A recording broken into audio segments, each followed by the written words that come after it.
Hi guys! Sabay nating sasalubungin at i-celebrate ang bagong taon 2024. Ayan, umorder pala po ng lechon belly.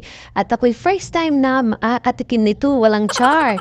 Wow, sobrang bango niya talaga at sarap na kainin. Wow, sobrang laki niya guys. Akala po, maliit lang po siya. 4.5 kilos yung binili namin. Good for 20 persons po daw ito. Pero tatlo lang kami kakain ito. Wow, sobrang malutong ang balat talaga guys. Sarap na talagang kainin.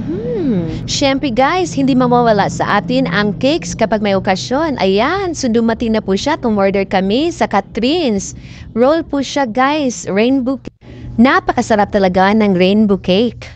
Kaya ito yung pinili ko na flavor. At syempre, kapag bagong taon, hindi mawawala ang mga bilog na prutas dahil swerte po daw ito kapag mag-alay tayo ng mga fruits. Umpisahan na nating magluto dahil alas 6 na ng gabi. Ang una kong lulutuin ay garlic buttered seafood. So meron tayong 1 kilong crabs, 2 sweet corn, 1 kilong shrimp, or pasayan, then maraming garlic at saka butter. Painitin muna natin ang kawali at maglagay ng kaunting mantika dahil igisa natin dito ang bawang. Ilagay na natin ang maraming bawang at gisahin natin. Kailangan natin siyang ipa-brown ang kulay at hinaan lamang ang apoy para hindi masunog ang bawang. At kapag nag-umpisa nang mag-brown ang kulay ng ating bawang, ilagay na natin ang 1 whole buttered. Kasi ito yung nagpapasarap sa ating luto guys, ang butter. So imikos-pingkos lang natin yan at hinaan lang ang apoy hanggang matunaw at ngayon natilagay na natin ang 1 kilong pasayan. Napaka-presko nito. Nabili ko lang siya sa 280 per kilo. Imikos na natin ito guys at kapag nagiba na yung kulay, naging orange na, ilalagay na natin ang alimango or crabs. Ito yung pinaka-favorite ko guys. Kaso lang, napakamahal. Nabili ko po siya 550 per kilo. Meron itong kulay orange ang laman. Ang per kilo niya is 980. Pero ito yung binili ko kasi mura lang po siya. Yellow white po ang laman. Tapos maglagay na tayo ng Sprite. Ito yung nagpapasarap sa ating luto. Kung hindi available ang Sprite, pwede naman 7-Up. Dahil ito yung nagpapasarap talaga sa ating sauce. Maglagay na din tayo ng tomato sauce. Optional na po ito guys. Depende na po sa inyo. Tapos maglagay din tayo ng tomato paste. Depende na din po sa inyo. Optional na po ito. Pero sa akin gusto ko siyang lagyan para mas colorful po siya.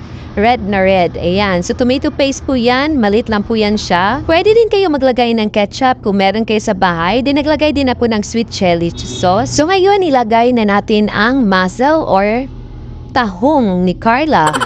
Kalahating kilo na pala binili ko nito kasi nga ang mahal 200 per kilo po siya. Then naglagay na din ako ng 2 slice na sweet corn at pinong paminta. Kaya napakasarap ito guys. Tingnan niyo naman ang sauce niya. Malapot na malapot. Kailangan natin siyang papalaputin muna.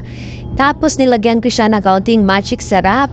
Yan lang po yung mga sangkap na nilagay ko dito para maging masarap ang ating luto ng garlic buttered seafoods. Ayan na po, luto na po ang ating seafoods at hanguin na natin sa kawali. Kung gusto niyo ng ganitong ulam, kayo na ang magluto guys kasi napakamahal po nito kapag mag-order kayo sa restaurant. Siguro sa ganitong size na ito, nasa 2,000 plus siguro, pero kung kayo mismo ang magluto, nasa 1,000 lang siguro. Maging wais tayo guys kasi na ang mamahal na mga bilihin ngayon. O diba, sa halagang 1,000 pesos, may masarap ka ng pagkain. Si husband na pala nag-prepare sa aming table kasi bising-bising ako sa pagluluto ng aming ulam. Ang pangalawang food na lulutuin ko ay chicken adobo or manok na adobo. Ito yung favorite ng aking anak kaya hindi ito mawawala kapag may okasyon. Naglagay na pala ako ng bawang at saka onion.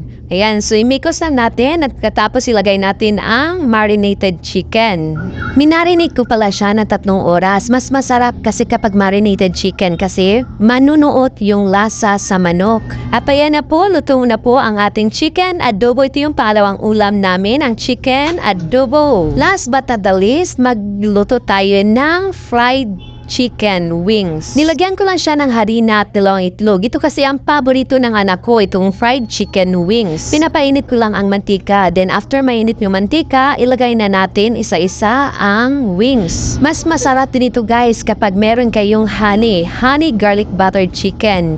Napakasarap talaga, i-try nyo ganitong proseso na pagluluto. 2 beses ko pala siyang ipiprito para mas masarap talaga. At ito na nga po siya, lutong-luto na po ang ating fried chicken wings. After ko magluto, syempre bago natin sasalubungin ang bagong taon ay magsisimba muna kami at huwag natin kalimutan magpasalamat sa ating pong may kapal sa mga tinatamasan natin sa taong 2023. Naku guys, napakarami talagang nagsimba ngayong gabi na ito. Ito kasi yung parang tradition na natin guys sa mga Katoliko na bago natin sasalubungin ang bagong taon ay magsisimba muna tayo. Ay napakarami talaga naming nagsimba. Meron pa yan doon sa likuran, napakarami. Pagkatapos aming nagsimba, flex ko lang muna sa inyo ang aming table. Ayan yung mga pagkain namin. So, ito yung handa namin guys. Meron kaming ring bouquet, lechon belly. Meron ding, ito yung niluto kanina, seafoods. Meron ding chicken adobo at saka mga prutas. Yan lang yung handa namin guys. Maliit lang siya kasi nga 3 lang kami. Dahil nga naglalaway na ako sa lechon belly, yan nga tinikman pinangat ang sarap at ang lutong pa guys.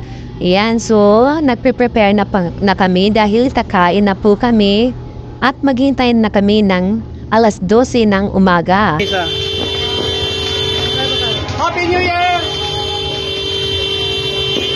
Happy New Year!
Let's go,